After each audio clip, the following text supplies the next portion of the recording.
Hello students, how are you. तो आज के ताराचंद सर आपको कुछ नए अंदाज में अलग से दिख रहे होंगे क्योंकि आज टीचर्स डे है, जो कि टीचर्स डे है तो आप अगर चाहो तो मुझे विश कर सकते हो।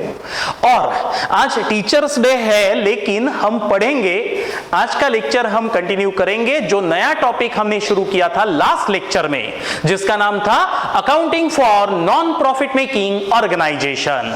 उसे ही स्टूडेंट्स, उसे ही बोला जाता है final accounts of non profit making organisation. तो फाइनल अकाउंट्स वैसा ही है जैसे फाइनल अकाउंट्स हमने सोल ट्रेडिंग कंसर्न के 11th में पढ़े थे और जैसे कि फाइनल अकाउंट्स हमने 12th में पार्टनरशिप फर्म के पढ़े थे।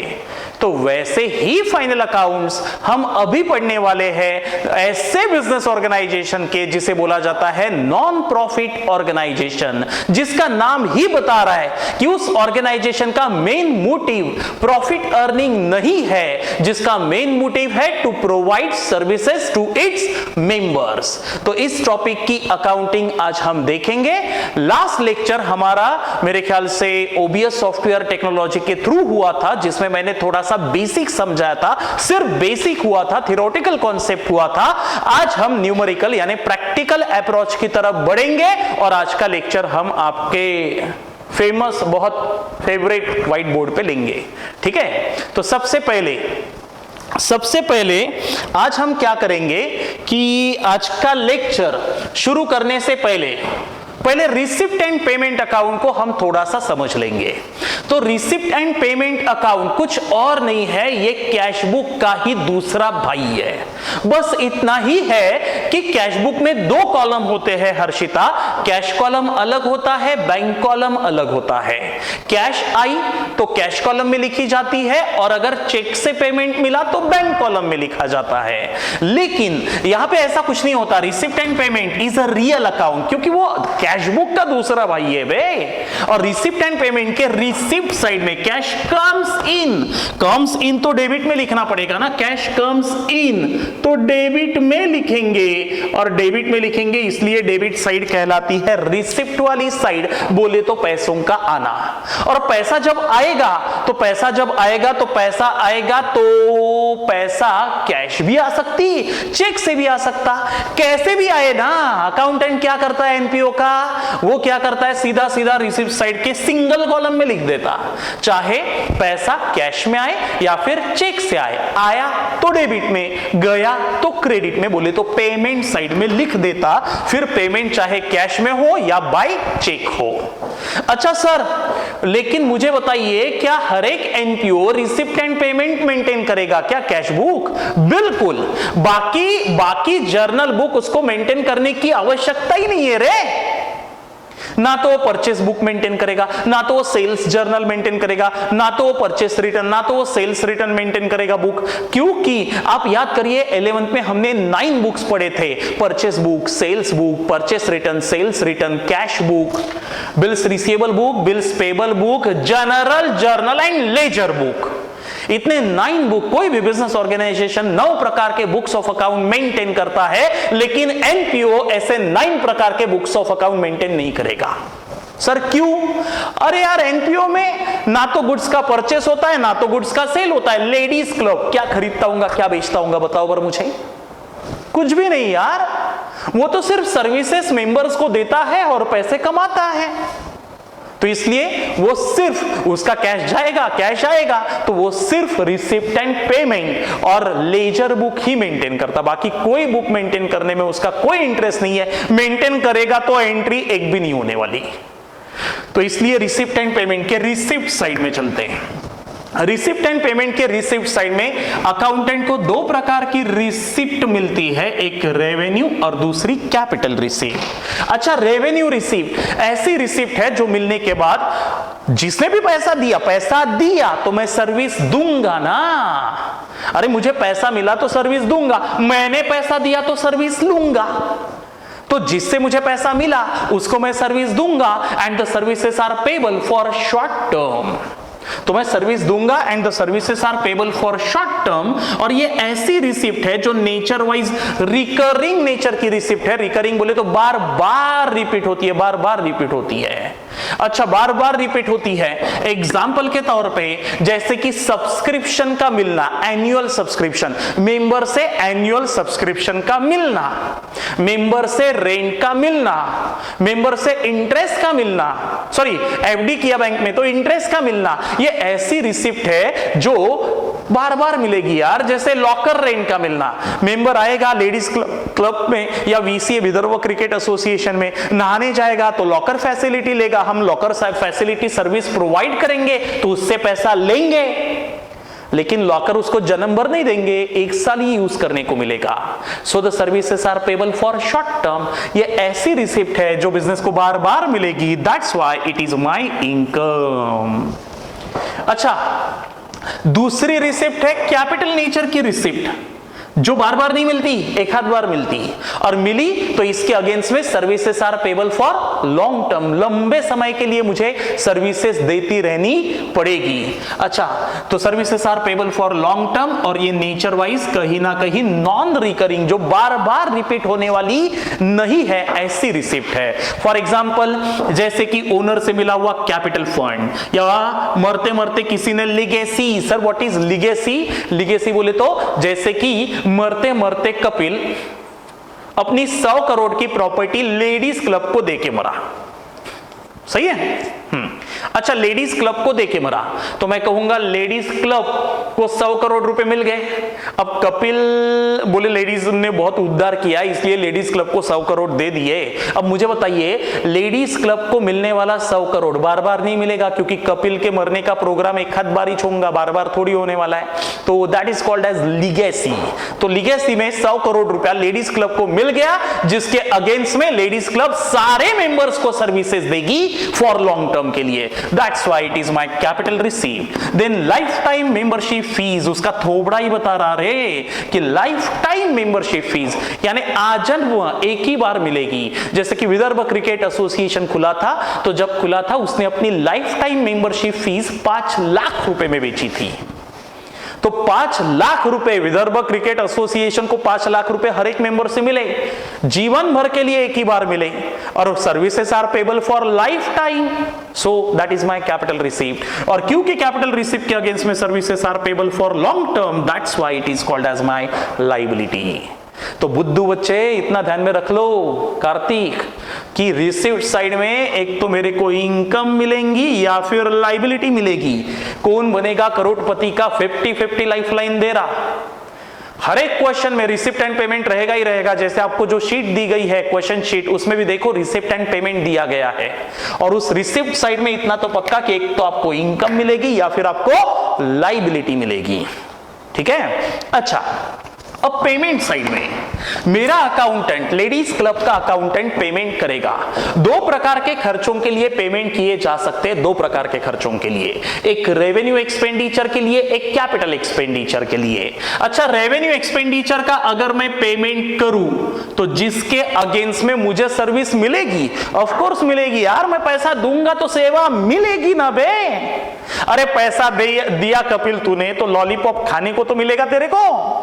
1 रुपया दिया, लॉलीपॉप खरीदा, lollipop services are available for short term, समझा? हाँ, तो कहने का मतलब अगर मैंने पैसा दिया है तो मुझे सेवा मिलेगी, services are receivable, and revenue, sorry, revenue expenditure ऐसा खर्चा है जिसके अगेंस्ट में the services are receivable for short term. Services बोल या बेनिफिट्स बोल, जैसे मैंने सैलरी पे की, फॉर एग्जांपल रेंट पे किया, सैलरी पे की तो क्या एम्प्लॉय को खरीद डाला क्या बे मैंने? नहीं रे, अगले महीने और देनी पड़ेगी सैलरी। तो सैलरी दी, पेमेंट हुआ, एक्सपेंडिचर हुआ, जिसका बेनिफिट बिजनेस को शॉर्ट टर्म सर्विसेज एम्प्लॉय से शॉर्ट टर्म मिलेगी, समझा? रेंट दिया, 1 ही महीने की सर्विस मिलेगी लैंडलॉर्ड से, तो ये मेरे लिए शॉर्ट टर्म सर्विसेज देने वाले रेवेन्यू एक्सपेंडिचर के पेमेंट से जो नेचर वाइज रिकरिंग बार बार होते हैं, हर महीने होते, हर साल होते, हर दिन होते, एक दिन में 10 बार भी हो सकते हैं। ठीक है। और क्योंकि इस खर्चे का बेनिफिट बिजनेस के लिए शॉर्ट टर्म मिलेगा, that's why it is my expenditure या एक्सपेंस। क्या कहलाएंगे ये बिजनेस के? एक्सपेंडिचर या फिर एक्सपेंस। अच्छा, दूसरा कैपिटल एक्सपेंडिचर का पेमेंट।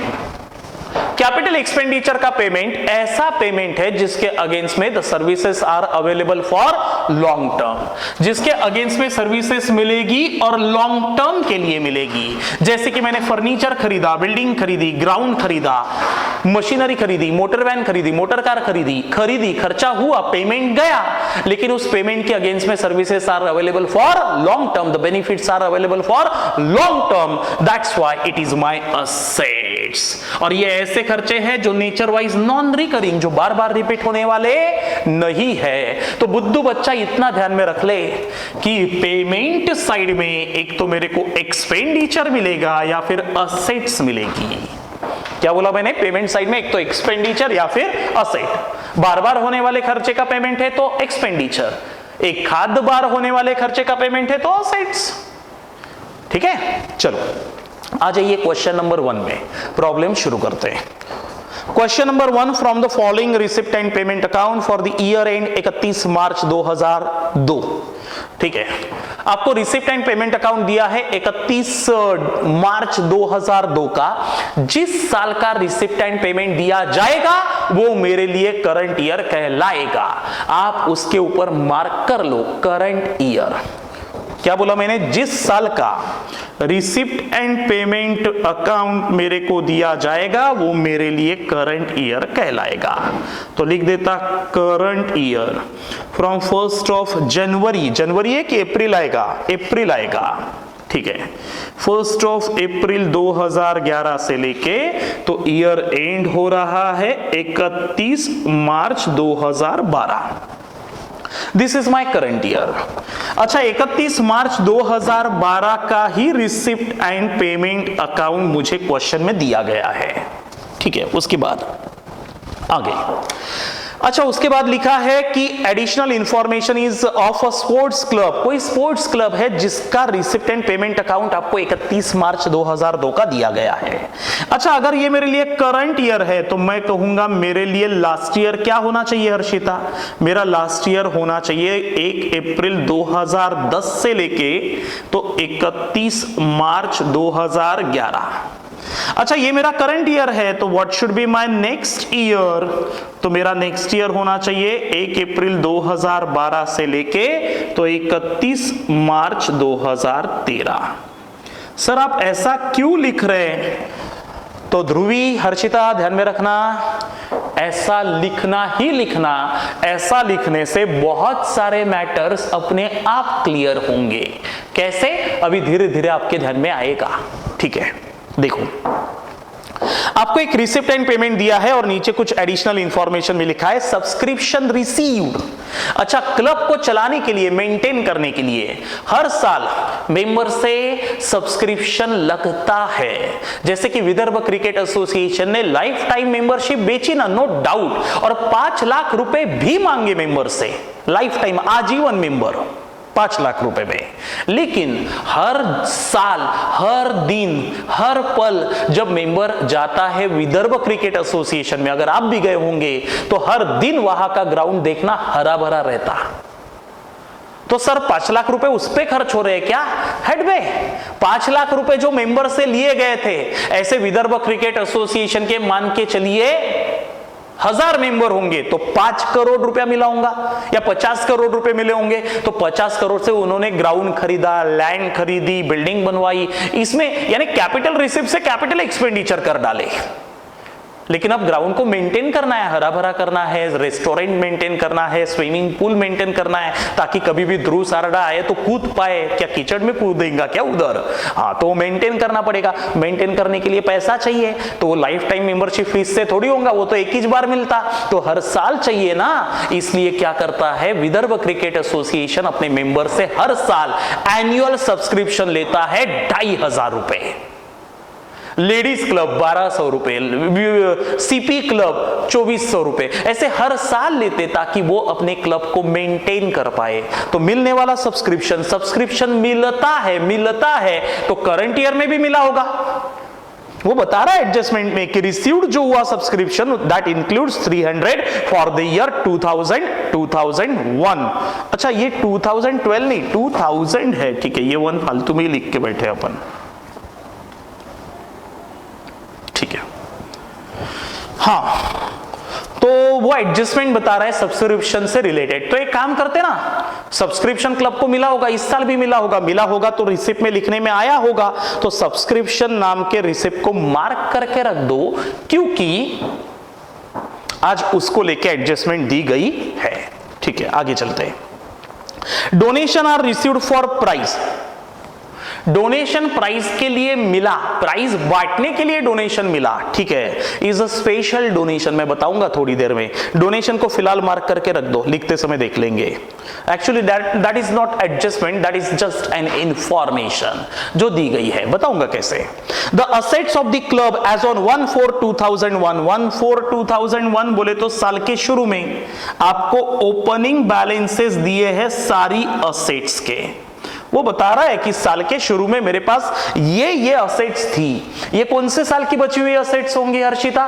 लास्ट ईयर की बची हुई असेट होंगी। तो लास्ट ईयर की अगर वो असेट थी तो वो करंट ईयर की भी असेट होंगी, तो करंट ईयर के भी बैलेंस शीट में दिखनी चाहिए। This is balance sheet as on 31 March 2002 and this is a income and expenditure account as on for the year end 31 March 2002। क्योंकि ये business organisation profit and loss account नहीं बना सकता, ये इनकम एंड एक्सपेंडिचर अकाउंट बनाएगा। क्यों? मैं last lecture में बता चुका हूं। ठीक है, चलो आगे। तो मेरे पास 1 अप्रैल को लैंड एंड बिल्डिंग नाम की असेट थी, तो इस साल भी रहेगी। और नीचे देखो डेप्रिसिएट फर्नीचर लिखा है बाय 10%। ठीक है, फर्नीचर का डेप्रिसिएशन फर्नीचर में एडजस्टमेंट है।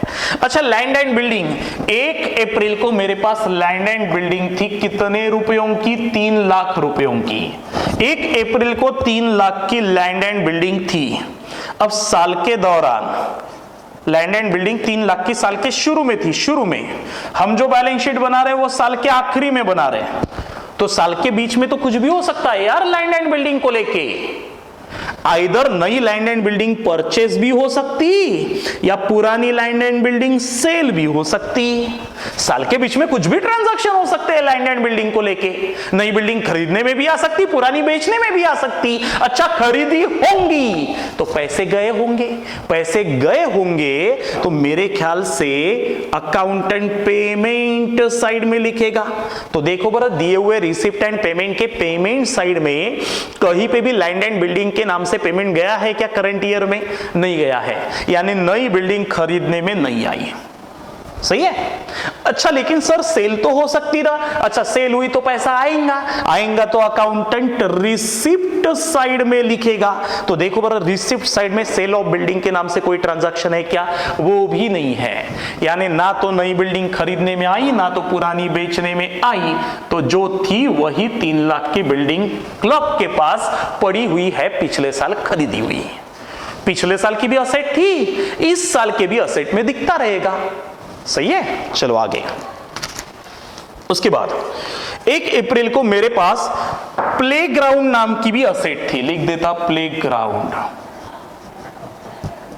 अच्छा सर, अब अंदर लिखूं कि बाहर? वापिस से वही देखना पड़ेगा। 1 अप्रैल को मेरे पास ग्राउंड नाम की असेट थी, कितने रुपए की?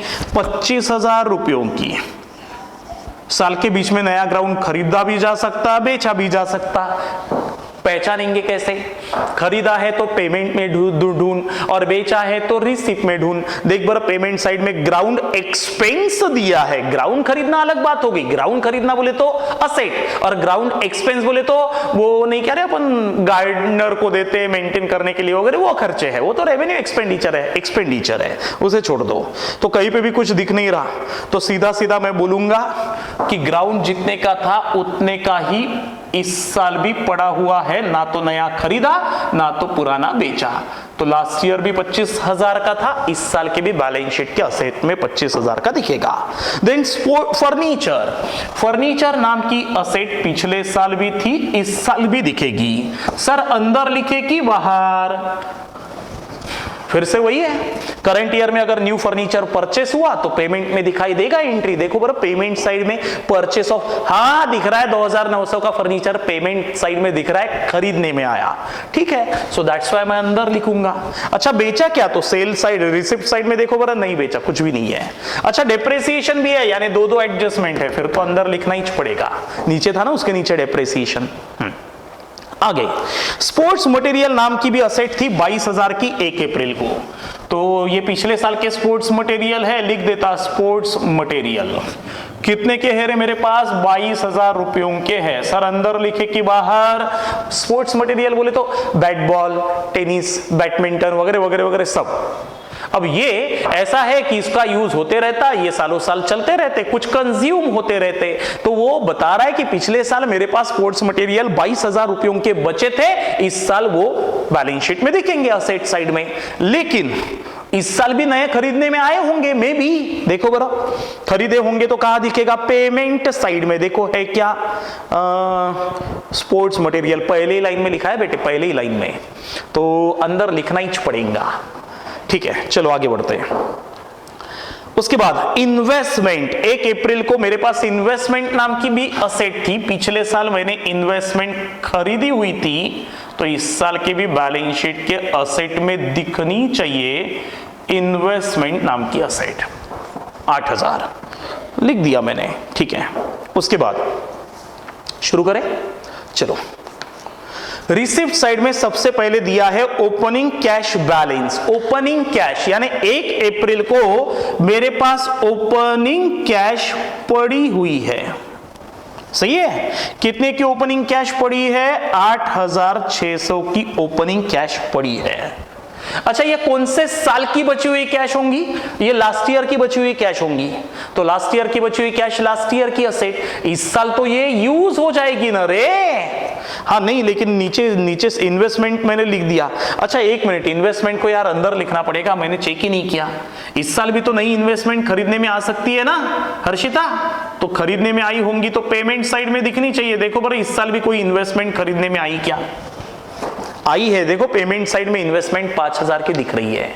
अच्छा, कोई बेची क्या? बेची होंगी तो रिसिप्ट पैसा आएगा, रिसिप्ट में चेक कर। नहीं है, ठीक है, लिखते समय अंदर। चलो हो गया। और एक आइटम छूट गया, capital fund is my liability.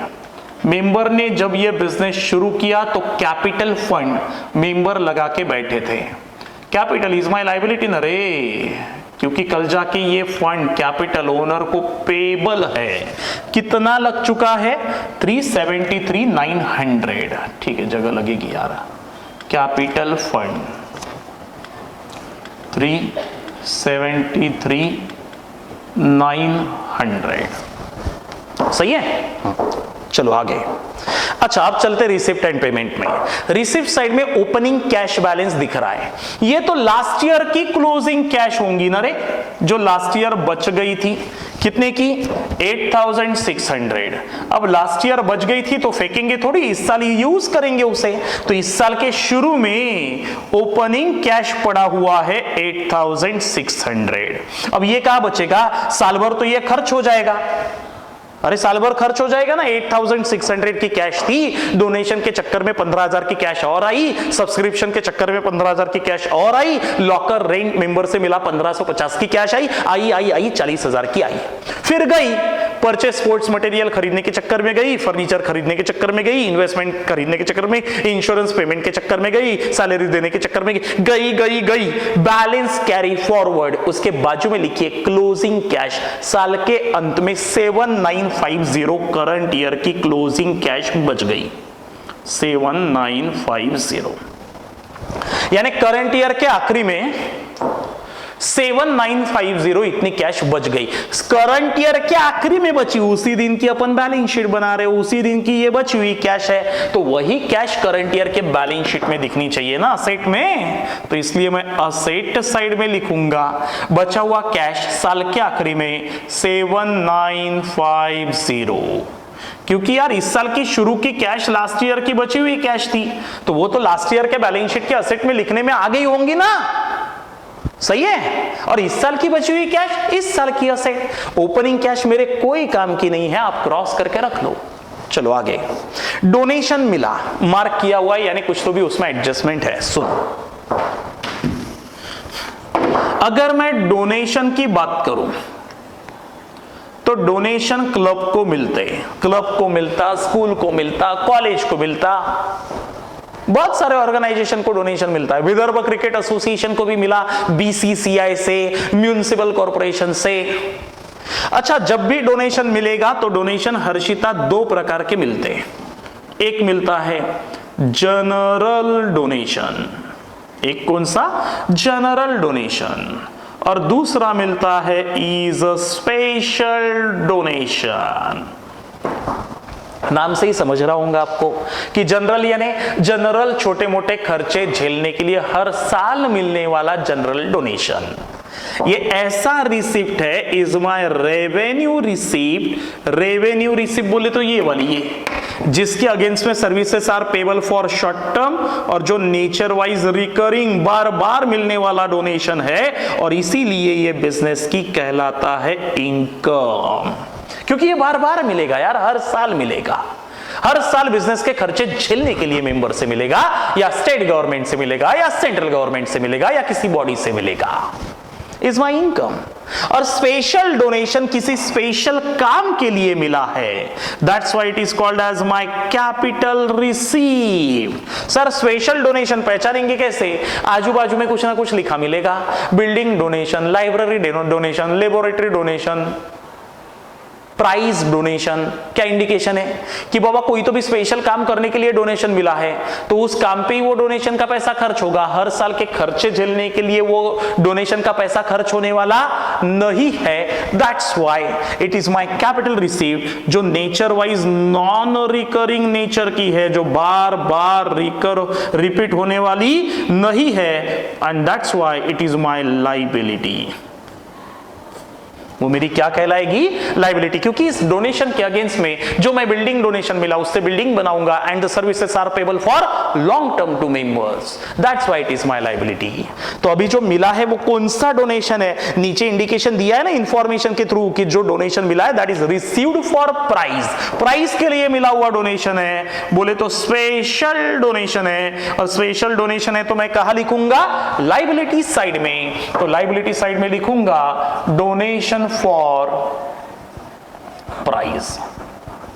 और अगर इस साल कोई प्राइज बटा है ना, अगर इस साल हमारे स्पोर्ट्स क्लब में कोई मैचेस हुए हैं और प्राइजेस बटे हैं, तो उन खर्चे का बर्डन मैं करंट ईयर की इनकम पे ना डालते हुए इस फंड पे डालूंगा, क्योंकि यार वो डोनेशन मिला उसी के लिए था ना। तो एक बार चेक करो पेमेंट साइड में कोई प्राइजेस के खर्चे है क्या? प्राइज खरीद के लाए वगैरह कुछ भी दिया हुआ नहीं है, जाने दो, फिर सीधा सीधा बाहर लिखूंगा डोनेशन फॉर प्राइज। कितना मिला? 15,100 is my liability because the services are payable for long term. हर साल जब मैचेस होंगे, जब भी प्राइजेस बांटे जाएंगे, तो उस फंड में से, डोनेशन में से उसका खर्चा झेला जाएगा, तब तक वो लायबिलिटी में दिखता रहेगा। ठीक है, चलो इसे प्राइज फंड भी बोलते या इसे डोनेशन फॉर प्राइज भी बोलते। आगे लॉकर रेंट नहीं, सब्सक्रिप्शन, मेंबर से मिलने वाला एनुअल सब्सक्रिप्शन, हर साल मिलेगा, हर साल की इनकम। तो लिख देता सब्सक्रिप्शन रिसीव्ड। कितना सब्सक्रिप्शन मिला मुझे? 15,600। सही है। आगे लॉकर रेंट, मैंने मेंबर्स को लॉकर फैसिलिटी प्रोवाइड की, बोले तो मैंने सर्विस बेची तो मुझे पैसा मिला, हर साल मिलेगा। ऐसा थोड़ी है, लॉकर बेचा नहीं है, मैंने यूज करने को दिया है, तो मैं रेंट लूंगा, हर महीने लूंगा, हर साल लूंगा, तो revenue received, that's why is my income. तो लिख देता इनकम साइड में बाय लॉकर रेंट के नाम से। अच्छा, कोई एडजस्टमेंट है क्या नीचे? कुछ भी नहीं है, लॉकर रेंट रिसीव्ड, ये रिसीव्ड है, पेड नहीं है। कितना मिला? 1550 रुपए इज माय इनकम।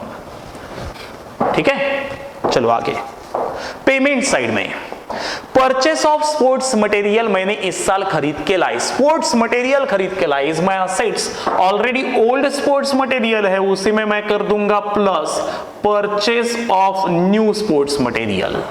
अच्छा, कितने के खरीद के लाया मैं? 16,000 रुपयों के स्पोर्ट्स मटेरियल मैंने और खरीद के लाए। परचेस ऑफ नए स्पोर्ट्स मटेरियल 16,000 रुपयों के। ठीक है, तो आज के तारीख में मेरे पास वापरने के लिए कितने के स्पोर्ट्स मटेरियल अवेलेबल है?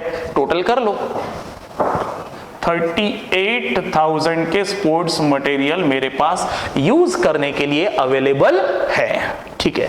उसके बाद आगे दिया है फर्नीचर मैंने खरीद के लाया, ऑलरेडी पुराना फर्नीचर है, उसी में मैं कर दूंगा प्लस परचेस ऑफ नया वाला खरीदा हुआ फर्नीचर। कितने का खरीद के लाया रे?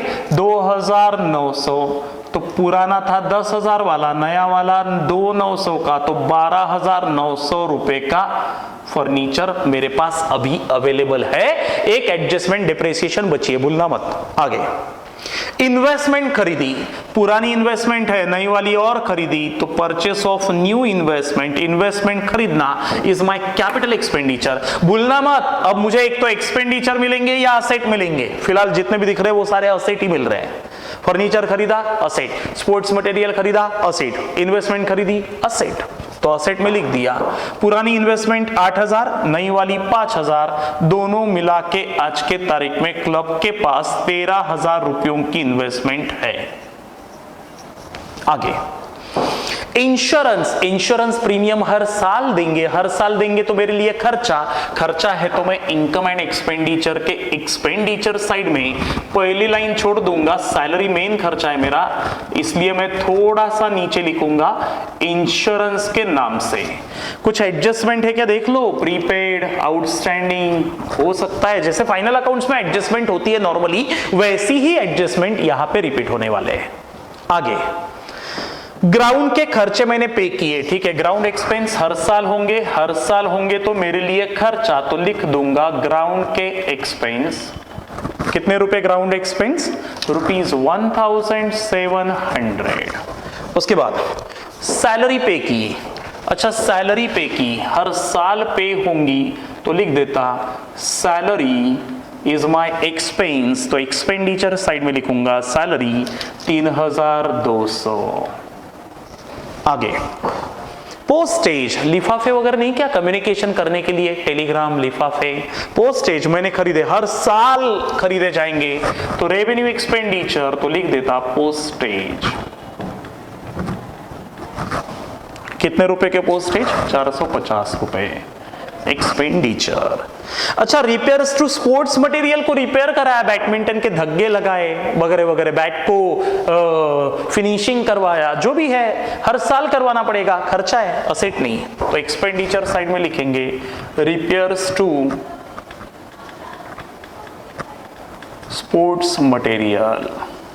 कितने रुपयों का रिपेयर्स कराया? 830 रुपए का। आगे एक्सपेंडिचर ऑन मैचेस, हर साल होंगी मैचेस तो उसके ऊपर जो भी खर्चे होंगे वो हर साल के खर्चे, तो मैच एक्सपेंस के नाम से लिख दूंगा मैच एक्सपेंस। कितने रुपए का है मैच एक्सपेंस? 850। उसके बाद सन्ड्री एक्सपेंस, सन्ड्री छोटे मोटे खर्चे, चाय पानी, रिफ्रेशमेंट, समोसे, ऑफिस, फिनाइल, अगरबत्ती, हर साल होगा तो लिख देता सन्ड्री एक्सपेंस। कितने रुपए सन्ड्री एक्सपेंस? 1470 रुपए, 1470। आगे बैलेंस कैरी फॉरवर्ड, साल के आखिरी में बचा हुआ क्लोजिंग कैश का बैलेंस इज माय असेट, मैं पहले ही लिख चुका हूं। चलो अभी एडजस्टमेंट देखते हैं। Adjustment number 1, subscription received include, वो बता रहा है कि मुझे जो करंट ईयर में सब्सक्रिप्शन मिल चुका है, कितना मिल चुका है सब्सक्रिप्शन का कैश, देखते हैं। वो बता रहा है कि मुझे जो करंट ईयर में सब्सक्रिप्शन नाम की रिसिप्ट मिली है, जो कि मिली है 15,600 रुपए, 15,600 रुपए का सब्सक्रिप्शन रिसीव्ड हुआ, 15,600 रुपए। अच्छा वो बता रहा है, और क्यों बता रहा है पता है आपको? क्योंकि रिसिप्ट एंड पेमेंट की एक खासियत है, इज अ कैश बुक, जिसका परिणाम क्या है कि पैसा मिला कि अकाउंटेंट साला लिख डालता, फिर वो सोचता ही नहीं कि पैसा करंट ईयर के लिए मिला, पिछले साल का पेंडिंग मिला कि नेक्स्ट ईयर का एडवांस में किसी से मिला, वो मिला कि वो लिख डालता इधर। वैसा ही पेमेंट का भी नाटक है उसका। अकाउंटेंट क्या करता, पैसा दिया तो पेमेंट में लिख देता, फिर वो देखता ही नहीं कि करंट ईयर की सैलरी दे रहा, कि लास्ट ईयर की दे रहा, कि नेक्स्ट ईयर की दे रहा, वो देखता ही नहीं। लेकिन इनकम एंड एक्सपेंडिचर का ऐसा नहीं है, ये इनकम एंड एक्सपेंडिचर है 2001-2002 का, बोले तो करंट ईयर का, तो इसमें सिर्फ करंट ईयर की ही इनकम आएगी, करंट ईयर के ही एक्सपेंस आएंगे। अगर पिछले साल की इसमें कुछ मिलावट है तो मुझे एक्सक्लूड बोले तो माइनस करना पड़ेगा। बात समझ में आई? तो इसलिए वो बता रहा है कि आपको जो सब्सक्रिप्शन 15,600 का मिला है ना, दैट इंक्लूड्स 300 रुपए 2001 के, यानी मैं कहूंगा 2001 बोले तो लास्ट ईयर, यानी मैं कहूंगा पिछले साल आउटस्टैंडिंग सब्सक्रिप्शन रहा होगा 300 रुपए। किसी तो भी मारवाड़ी मेंबर से, हर्षिता नाम के मारवाड़ी मेंबर ने लास्ट ईयर मस्त पैकी सेवाएं ले ली हमारे क्लब से, लेकिन 300 रुपए मेंबरशिप सब्सक्रिप्शन नहीं भरा जो लास्ट ईयर उससे रिसीवेबल था। तो लास्ट ईयर की इनकम भी थी और लास्ट ईयर की असेट भी थी। तो लास्ट ईयर के बैलेंस शीट के असेट में लिखने में आया होगा, लेकिन ये रिसीवेबल था जो रिसीव्ड कब हुआ, जो करंट ईयर में रिसीव्ड हो चुका है। तो वो वही बता रहा है, वो जो 15,600 है ना बोलते मिले, उसमें से 300 रुपए लास्ट ईयर के है। तो वो इनकम भी लास्ट ईयर की थी, इस साल की थोड़ी है, इसलिए मैं कर दूंगा माइनस। क्या नाम से? Outstanding subscription of last year 300 रुपए। तो 15,600 में से 300 रुपए लास्ट ईयर के थे, तो करंट ईयर के कितने? करंट ईयर के 15,300। समझा? हाँ, अब वो और कुछ बता रहा है। वो बता रहा है कि सब्सक्रिप्शन जो रिसीव्ड हुआ ना, दैट इंक्लूड 300 फॉर 2001 पिछले साल का, and that also includes 800 for 2003 का। अच्छा, 2003 बोले तो ये तो नेक्स्ट ईयर है, नेक्स्ट ईयर अगला साल है। तो अगले साल में ताराचंद सर नाम के कोई महाराष्ट्रियन मेंबर थे जिन्होंने अगले साल 800 रुपए भरने थे, लेकिन क्योंकि महाराष्ट्रियन लोग थोड़े दिलदार होते हैं, इसलिए उन्होंने अपने 800 रुपए करंट ईयर में भर के रख डाले। बात समझ में आई? तो उन्होंने अपने 800 रुपए करंट ईयर में ही दे के रख दिए। तो क्लब क्या बोलेगा? Pre received subscription. Pre received यानी पहले मिल गया, लेकिन क्लब सर्विसेज कब देगा? नेक्स्ट ईयर देगा। लेकिन पैसा मिला कब है? करंट ईयर में मिला है। तो वो वही बता रहा है कि ये 15,600 में 800 रुपए इंक्लूड है नेक्स्ट ईयर के। तो वो इनकम भी कब की कहलाएंगी? नेक्स्ट ईयर की। करंट ईयर की नहीं है, इसलिए करंट ईयर में से वापिस करूंगा लेस। क्या नाम से? Pre received subscription in current year. Current year में 800 रुपए पहले मिल गया है, जो कि करंट ईयर की कमाई नहीं है, जो अगले साल की कमाई रहेगा। दैट्स वाई मैंने कर दिया माइनस। तो सर करंट ईयर की कमाई कितनी? करंट ईयर की कमाई रहेगी 14,500 रुपए। बात समझे सबको? सर एडजस्टमेंट है, डबल इफेक्ट। 300 रुपए पिछले साल के रिसीवेबल थे जो करंट ईयर में रिसीव्ड हुए, दैट्स वाई मैंने कर दिया 300 रुपए करंट ईयर के सब्सक्रिप्शन में से लेस। और लास्ट ईयर वो रिसीवेबल था तो वो लास्ट ईयर की असेट थी, मैं थोड़ी ना लास्ट ईयर के बैलेंस शीट बना रहा, फिर काय के लिए लिखूं? हाँ, लेकिन ये 800 रुपए जो अगले साल देने थे वो किसी मेंबर ने इसी साल दे के रखे, यानी इसे मैं कहूंगा pre received subscription. Pre received पहले मिल गया, जिसकी सर्विसेज मैं नेक्स्ट ईयर दूंगा। तो आज डायलॉग क्या मारूंगा? आज डायलॉग मारूंगा सर्विसेज आर पेबल है रे ताराचंद सर तुमको, और पेबल है तो आज के तारीख में क्लब की लाइबिलिटी है, तो मैं लिखूंगा लाइबिलिटी साइड में। क्या नाम से? प्री रिसीव्ड सब्सक्रिप्शन के नाम से 800 रुपए। समझा? तो 800 रुपए करंट ईयर में मुझे मिल गए, लेकिन वो है नेक्स्ट ईयर के, जिसके अगेंस्ट में मैं सर्विसेज दूंगा नेक्स्ट ईयर, तो वो इनकम भी नेक्स्ट ईयर की कहलाएगी, करंट ईयर की इनकम नहीं है। दैट्स व्हाई मैंने कर दिया उसे सब्सक्रिप्शन रिसीव्ड में से माइनस, क्योंकि वो मिला करंट ईयर में था, कैश आई करंट ईयर में थी। समझा? ठीक है, चलो आगे। उसके बाद donation are received for price. ये कोई एडजस्टमेंट नहीं है, ये सिर्फ एक इंफॉर्मेशन है, और इस इंफॉर्मेशन को हम निपटा चुके हैं। और उसने ये बताया कि जो डोनेशन मिला है that is received for price, so it is a special donation, that's why is my liability. Liability side में मैं लिख चुका हूं। आगे, डेप्रिसिएट फर्नीचर बाय 10%। एकदम सिंपल है, 10% पर एनम लिखा है। अच्छा, 10% पर एनम लिखा है, पर एनम, इसका मतलब पता है क्या है? साल भर का डेप्रिसिएशन, और अगर नया फर्नीचर है तो 6 महीने का डेप्रिसिएशन। कैसे? एक छोटा सा वर्किंग नोट बनाना पड़ेगा, लेकिन मेरे पास जगह नहीं है, इसको मिटा देते, अभी ये कुछ काम का नहीं है। एक वर्किंग नोट बना लेते हैं, ठीक है, लिख देता working note, calculation of depreciation of furniture. Calculation of depreciation of furniture कैसे निकालेंगे? डेप्रिसिएशन, मेरे पास दो फर्नीचर है, एक ओल्ड वाला, ये देखो ये ओल्ड वाला और ये नया खरीदा हुआ, तो दोनों पे डेप्रिसिएशन लगाना पड़ेगा मेरे को। ओल्ड वाला तो पिछले साल से पड़ा होगा, सो ओल्ड वाला फर्नीचर मैंने साल भर इस्तेमाल किया होगा, तो डेप्रिसिएशन ऑन ओल्ड फर्नीचर पूरे साल भर का डेप्रिसिएशन लगाऊंगा। ओल्ड फर्नीचर था 10,000 का, रेट ऑफ डेप्रिसिएशन 10%, कितने महीने का? 12 महीने आउट ऑफ पूरे 12 महीने, तो 0 0 कैंसल, 1000 12 कैंसल, यानी 1000 रुपए साल भर का डेप्रिसिएशन लगाया गया। कौन से फर्नीचर पे? ओल्ड। अच्छा, अब डेप्रिसिएशन ऑन न्यू फर्नीचर, जो मैंने साल के बीच में खरीदा, जो मुझे पेमेंट साइट से मिला, पता चला जानकारी। अच्छा, कितने वाला खरीदा? नया वाला 2,900 रुपए वाला। What is the rate of depreciation? 10%। लेकिन हर्षिता मुझे एक बात बताइए, ये जो फर्नीचर मैंने खरीदा वो साल के बीच में खरीदा, कब खरीदा इसकी तारीख कहीं पे भी दी हुई नहीं है, तो हम एक काम करेंगे, एवरेज बेसिस पे 6 महीने का डेप्रिसिएशन चार्ज करेंगे। मान के चलेंगे कि 6 महीने पहले खरीदने में आया, ठीक है, तो 6 महीने का डेप्रिसिएशन 6/12 कितना आएगा? 2,900 का 10% 290, 290 डिवाइडेड बाय 2, 145 रुपए, तो 145, तो कुल मिला के टोटल डेप्रिसिएशन 1145, तो 1145 डेप्रिसिएशन मैं यहां से माइनस कर दूंगा, माइनस डेप्रिसिएशन 1145, सही है।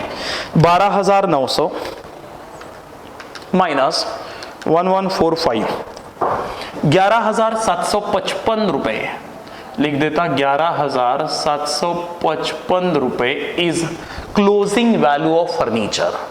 और उसका जो डेप्रिसिएशन है उसका सेकेंड इफेक्ट जाएगा एक्सपेंडिचर साइड में, क्योंकि डेप्रिसिएशन यानी reduction in the value of asset, asset के वैल्यू का घटना है, तो चोट ही ना मेरे लिए। सो मैं लिखूंगा एक्सपेंडिचर साइड में डेप्रिसिएशन ऑन फर्नीचर के नाम से 1145, ठीक है। चलो हो गया। लास्ट एडजस्टमेंट कैपिटल फंड, वो एडजस्टमेंट नहीं थी, इंफॉर्मेशन थी जो मैं ऑलरेडी लिख चुका हूं कि हमारे क्लब में कितने का कैपिटल ऑलरेडी लग चुका है, 373,900, ठीक है। चलो सबसे पहले क्लोजिंग करते, इनकम एंड एक्सपेंडिचर अकाउंट को क्लोज करते। इनकम साइड मोस्ट प्रोबेबली बड़ी होने की संभावना है, तो इनकम साइड 14,500 रुपए के सब्सक्रिप्शन नाम की इनकम मिली, 1,550 रुपए लॉकर रेंट नाम की इनकम मिली, यानी 16,050 रुपए इज माई टोटल इनकम। अच्छा, इसी साल मेरे एक्सपेंडिचर कितने थे? मेरे एक्सपेंडिचर 3,200 रुपए सैलरी का, 1,470 रुपए सैंडरी एक्सपेंस, 500 रुपए प्लस 1,700 रुपए प्लस 450 प्लस 830 प्लस 850 प्लस 1,145, यानी 10,145 रुपए इज माई एक्सपेंडिचर की टोटल। तो इनकम बढ़ा है तो आएगा प्रॉफिट, इनकम साइड बड़ी है, दोनों तरफ लिख देता, तो प्रॉफिट आएगा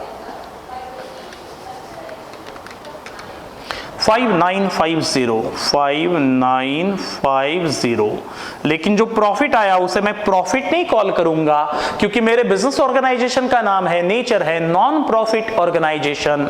सो जिसकी वजह से आया हुआ प्रॉफिट मैं प्रॉफिट नहीं, इसे सरप्लस कॉल करूंगा, सही है। और कमाया हुआ सरप्लस क्या सर ओनर्स में बांटेंगे क्या? बिल्कुल नहीं। नॉन प्रॉफिट मेकिंग ऑर्गेनाइजेशन ने कमाया हुआ सरप्लस, कमाया हुआ प्रॉफिट वापिस से उसी पर्पस के लिए लगाया जाएगा जिसके लिए यह बिजनेस ऑर्गेनाइजेशन बनी थी। मैं बेसिक में पढ़ा चुका हूं कि वीसीए ने, बीसीसीआई ने कमाया हुआ प्रॉफिट वापिस से क्रिकेट नाम के स्पोर्ट्स को डेवलप कराने के ऊपर वो खर्च कर देते, मेंबर्स में नहीं बांटते। तो इसलिए कमाया हुआ ये सरप्लस हम क्या करेंगे, कैपिटल फंड में ऐड करेंगे, बोले तो उसे भी कैपिटलाइज्ड करेंगे। कितने रुपए का? 5950। तो आज के बाद मेरा कैपिटल दिखेगा 373,900, कुल मिला के 3,79,805। ठीक है, प्लस 15,100 प्लस 800, यानी लाइबिलिटी साइड की टोटल आ रही है 395,705। असेट की भी उतनी ही आनी चाहिए। आप देख लो, अभी मैं यहाँ पे रुकता, मेरा लेक्चर काफी लेंदी हो रहा है क्योंकि आज टीचर्स डे है, तो आपको एक स्पेशल लेक्चर भी मुझे इशू करना पड़ेगा, थोड़ा सा समय लगेगा, इसलिए हम यहाँ रुकते। आप टैली करिए असेट साइड की टोटल उतनी ही है क्या, अगर कुछ गलती हुई है तो प्लीज उसे करेक्ट करिए और मुझे इन्फॉर्म करिए। ठीक है, तो बच्चे हम लोग यहाँ पे रुकते, तब तक के tata bye bye, thank you.